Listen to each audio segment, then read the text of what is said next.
You see there a graphic from a magazine from like many years ago showing Tesla sitting there and the Earth blowing apart in two like an apple being split in two. You know, that statement I used back at the beginning of the meeting. Something definitely is going on in the earthquake department. Seismologists have noted that the frequency of earthquakes is going up faster and faster and faster. When I was out in California, someone told me they had 5 earthquakes out there just in the last couple of days. In the early 1900s, the normal rate of large earthquakes was 2 or 3 a year. Well, to this time, like for example in 2000, in 1 week, they had 20 major earthquakes. We all know about the tsunami that happened earlier, and you know, I mean, this kind of stuff is going to happen more and more, partly I think because people are tampering with this. You can create an earthquake with scalar energy. You just have to be patient. You just gradually send scalar beams into somewhere where you know that there is in fact a fault line. The energy builds up, the tectonic plates gradually slip, and then all of a sudden there's this catastrophic slip, and you have a huge destructive earthquake. And let's say you live in a part of the country where there aren't many earthquakes. There's no fault lines. Well, that doesn't matter. You can use scalar technology even to create a flat plate earthquake. So you can't run, you can't hide, folks. Probably the most obvious example of using scalar energy in this fashion was the Yugoslav earthquake of 4/15/79. Now, why we think this was scalar is the earthquake was immediately followed by a cold explosion.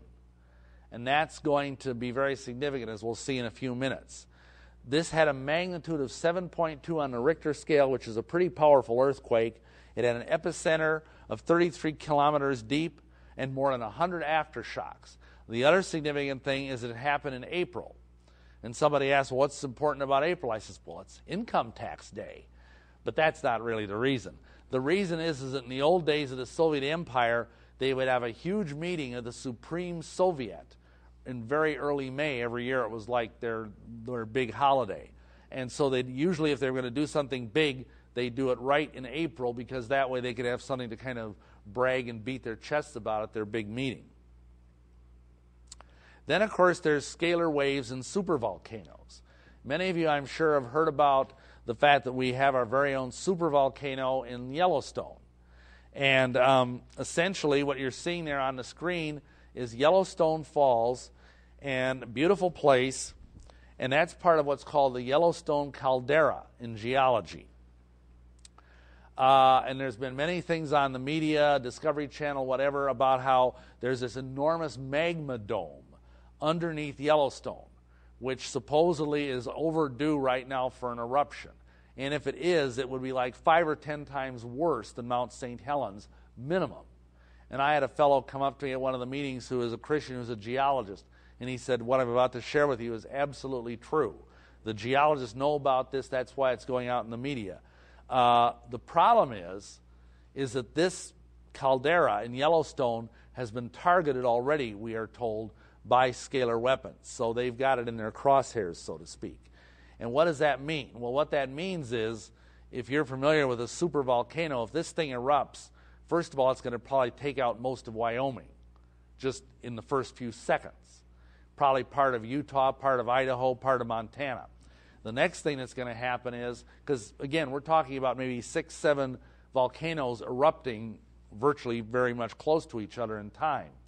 There's going to be huge amounts, tons and tons of ash being sent up into the atmosphere. And because the prevailing winds tend to blow from west to east, it's going to go out over the Great Plains states. And essentially, if you're in the Great Plains states like Nebraska or, you know, even Iowa, you're going to get like 5 to 10 feet of ash dumped on you. And I tell you, I had a colleague in the ministry, Ed Decker, who lived out in Seattle when Mount St. Helens erupted. And he was driving over the Lake Washington Bridge. And he said that stuff was coming down. It was like the worst blizzard you'd ever seen. You couldn't hardly see anything. Cars were skidding around on the bridge. Cars were stalling because this ash gets in the air filter of your car. And it was a mess. And see, that was just one measly volcano. This thing is going to be probably 5 to 10 times worse than that. So you might as well figure that the whole Midwest is going to be wiped out.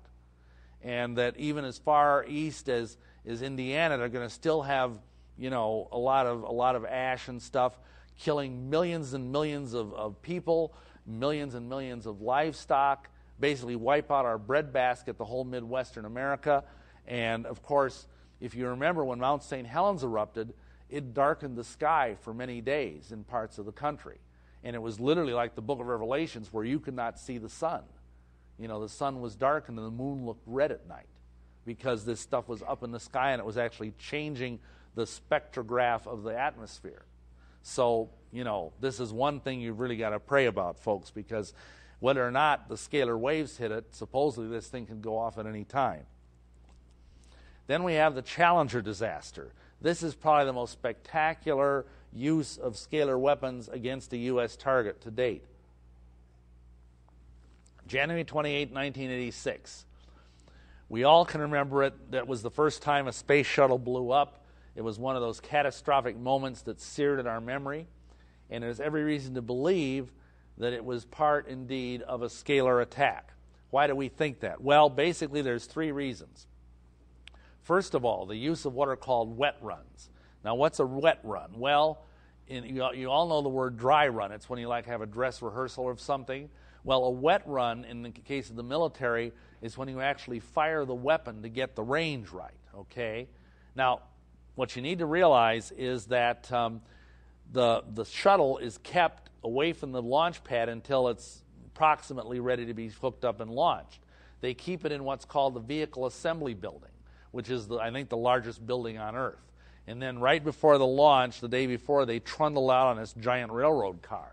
So that means the day before the launch, there's nothing on the launch pad. And what's interesting is that witnesses reported that they were just wandering around and they happened to notice that there were these flashes of light around the launch pad. There were cracks and boom-like sounds or just like a second of an appearance of a white globe of energy. Just that quickly, and then it was gone. And, people saw it and thought, well, what the heck? They thought just something out of the corner of their eye. Maybe they had a speck in their eye or whatever. And they didn't think anything of it. But then later on, now that we know about what scalar weapons function like, it's very obvious they were trying to get their range right. The other thing is the use of weather technology. We've already talked about how you can use these weapons to change the weather. Well, what happened is that was a record cold week in Florida. And even the conventional scientific community acknowledges that extreme cold had an impact on the shuttle's structural integrity. But there's another factor. You can also use scalar waves to soften metal. And they believe that was also done. So it was like a 1-2 punch. And then the third punch is, of course, when the thing finally lifted off, they sent one of these globes at it, and they materialized it just I was talking about at the beginning of the program, and blew the thing to kingdom come. And we all know what happened. All hands on board were killed. Now, this stuff is so powerful, it even has residual after effects. And that's because in order to make this work, you have to have a grid laid down. And there is a grid that's somewhat bizarre in its function. It's called the woodpecker grid. That's been laid over North America since 1976, and it's an energy grid. The Defense Department knows all about it. They can't do a darn thing about it. And when you fire a scalar weapon on this energy grid that's over North America, it causes resonance around the grid nearby. And that's called high-frequency localization signals. And what happened is that animals, those very small brains like birds, are affected by this scalar energy on this grid, and you'll notice there's no birds flying the day of the of the shuttle launch. Also, a few days after that, in the early part of February, nearby, I think it was in Alabama, a little bit away from the shuttle launch area, but it was still, again, resonating on the grid, there was this whole county where all the birds just suddenly dropped dead for no apparent reason. And the Department of Agriculture in the state had no idea why it happened. But it was like every bird and a lot of little rodents and things like that were found dead. No explanation, no viruses, no nothing. So that is, again, a sign that scalar weapons were fired. Now the question then becomes, why are the Soviets way ahead? Why did this happen? Well, part of it is the Soviets paid attention to Tesla,